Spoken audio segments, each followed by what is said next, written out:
Salut à tous, j'espère que vous allez bien, c'est Romain et on se retrouve aujourd'hui pour parler de la demi-finale de Ligue des Champions qui attend le PSG. Notre adversaire est connu, il est allé s'imposer 2-1 à Dortmund hier.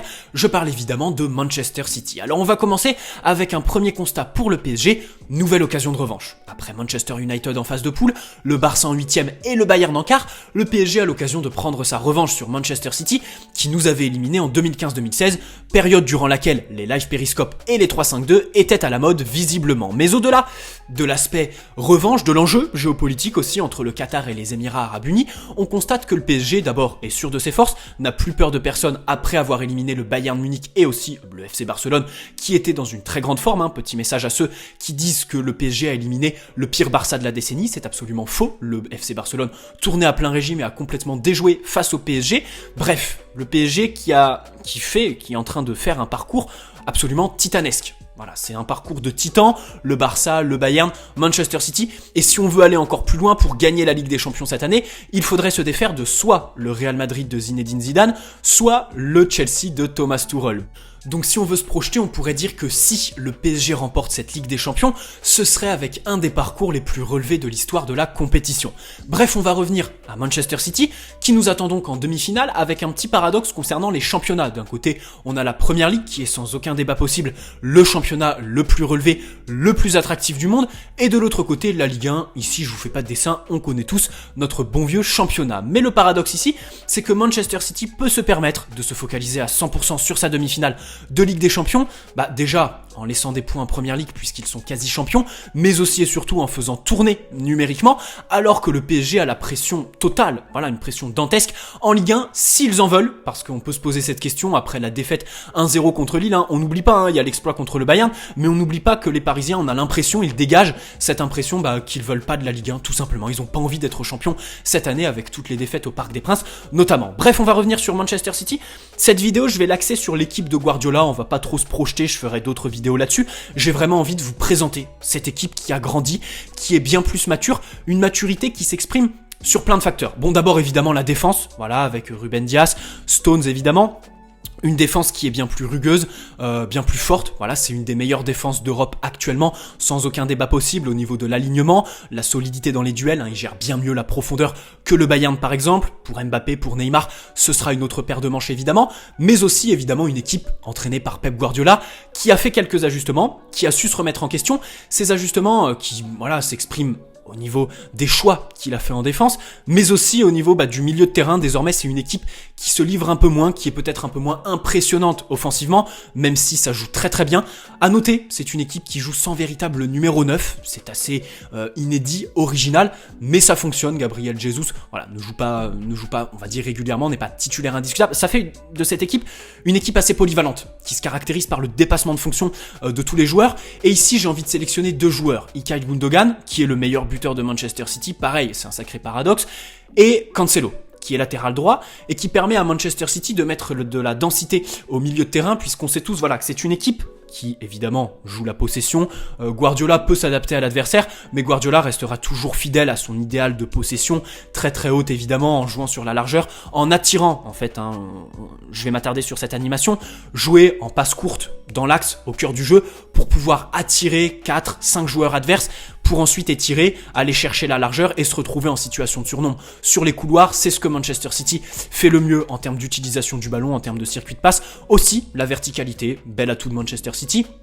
Cancelo aide beaucoup à ça puisque c'est un latéral droit qui ne colle pas la ligne. C'est-à-dire que le bloc de Manchester, à la construction et à la relance dans les sorties de balles, n'est pas forcément un bloc très très large parce qu'il va aller ses limites, un latéral droit, mais aussi un membre du double pivot, puisqu'il va laisser Ilkay Gundogan aller se positionner entre les lignes plus haut. C'est pour ça qu'il marque, il est plus dangereux aux abords de la surface en termes de but, de tir, parce qu'il est capable de déclencher un peu de n'importe où, mais aussi en termes de passes décisives. Cancelo qui va venir donc se positionner au milieu de terrain en tant que double pivot, apporter de la densité. Donc là, l'enjeu pour le PSG, c'est évidemment les replis défensifs si on joue en 4-2-3-1, ou alors la solution avant le match, mettre un 4-3-3, jouer avec un milieu en plus qui t'assure en termes de nombre d'être à jeu égal avec Manchester City.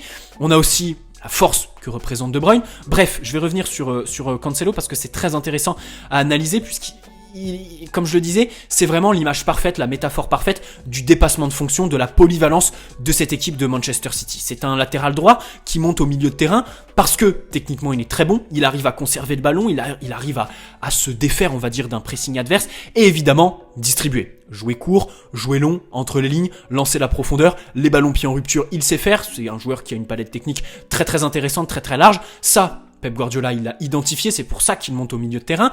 Il permet à Ilkay Gundogan, de jouer un cran plus haut, donc c'est très difficile du côté du PSG de mettre en place un plan parce que cette équipe est imprévisible à ce niveau-là. Tactiquement, les joueurs bougent beaucoup, c'est une équipe qui est polymorphe, je pense que c'est le mot parfait. Bref, voilà, au niveau, on peut pas par exemple mettre en place de marquage individuel, même si ici je pense qu'il faudrait en mettre un sur Kevin De Bruyne. Alors là, on peut penser par exemple à Idrissa Gueye, qui fait les cauchemars de Toni Kroos depuis 2 ans, qui fait les cauchemars de Kimmich depuis 2 jours, et qui pourrait faire les cauchemars de Kevin De Bruyne dans 2 semaines. L'importance aussi d'avoir Marco Verratti, évidemment. Ça va jouer au milieu du terrain, il va pas falloir être bête, tomber dans le piège de Manchester City, cette équipe de Guardiola, qui est très solide défensivement. Le PSG qui s'est découvert...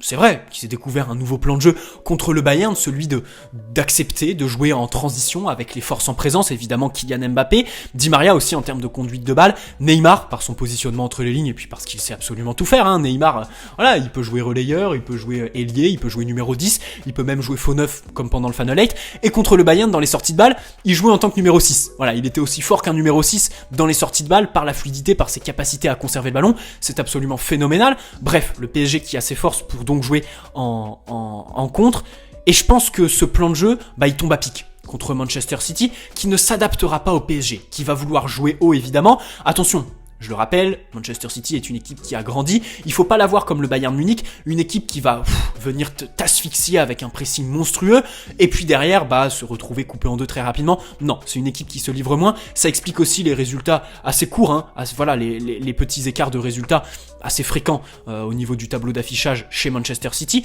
Donc vraiment le plan de jeu du PSG qui tombe à pic, je pense qu'il va falloir jouer comme ça, contre cette équipe qui a grandi, qui est bien plus fort défensivement, qui est caractérisé par le dépassement de fonction à chaque poste, avec Cancelo, voilà, je le disais, qui va se positionner au milieu de terrain pour le surnombre, pour la distribution, pour à la perte de balle, aussi apporter de la densité, parce qu'on sait tous que c'est un joueur très intéressant, voilà, au niveau des courses, c'est pas un milieu statique, comme Paredes au PSG par exemple, c'est un milieu qui va venir presser l'adversaire à la perte de balle.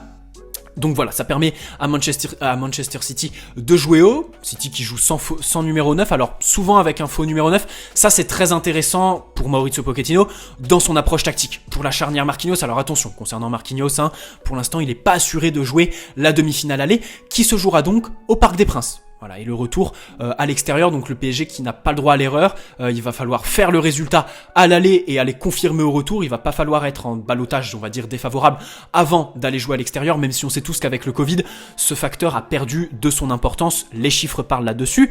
Donc voilà, on affronte une équipe de Pep Guardiola qui a bien grandi, qui a bien évolué, qui reste quand même sur un parcours relativement light par rapport au PSG, moins de références évidemment, le PSG qui, je le dis, n'a plus peur de personne évidemment, on peut aller au bout, on en est certain maintenant après avoir éliminé le Bayern Munich. Je dis pas qu'on va éliminer Manchester City, mais voilà, on doit y aller avec confiance. Le PSG qui, d'abord, au niveau du talent, est sûr de ses forces, et puis surtout au niveau collectif, si on fait le même match que le retour au Parc des Princes contre le Bayern, on bat n'importe qui. On bat n'importe qui avec la sérénité de Mauricio Pochettino, qui est aussi à souligner. Pochettino qui d'ailleurs a de très très bons souvenirs avec Pep Guardiola, une double confrontation d'anthologie entre Tottenham et Manchester City lorsqu'il entraînait sur le banc des Spurs.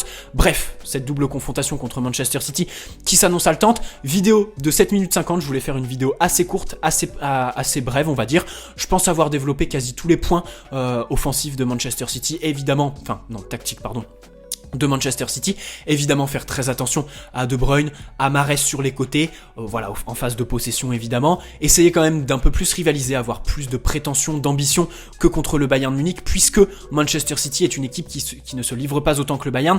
Il va quand même falloir aller les chercher au niveau de la possession. Peut-être que la présence de Verratti évidemment va permettre au PSG de faire ça, d'instaurer cette rivalité, ces prétentions, ces ambitions tactiques en termes de possession, même si je pense qu'il va falloir garder cet idéal de contre contre-attaque contre Manchester City, qui défend beaucoup mieux, qui a grandi, et qui, évidemment, hein, comme le PSG, a toujours eu ce petit plafond de verre en Ligue des Champions qu'ils essayent de péter. Guardiola, qui a souvent fait des choix peu payants en Ligue des Champions, on espère que ça va continuer en demi-finale, mais dans tous les cas, Guardiola, qui a su se remettre en question, qui a fait de Manchester une machine à gagner cette année, qui ont d'ailleurs, je crois, un très beau record de victoires, et qui sont surtout bientôt champions d'Angleterre, ça veut tout dire. Évidemment, on y va avec beaucoup d'humilité, de la confiance en soi, de la détermination, attention à faire la différence, je le rappelle, entre le mot détermination et le mot arrogance, qui sont deux mots très différents. J'espère que cette vidéo vous aura plu, très bonne soirée à tous, allez Paris, ciao, et on se retrouve demain pour une vidéo mercato les gars, on enchaîne évidemment sur la chaîne, on est en pleine bourre, allez ciao les potes.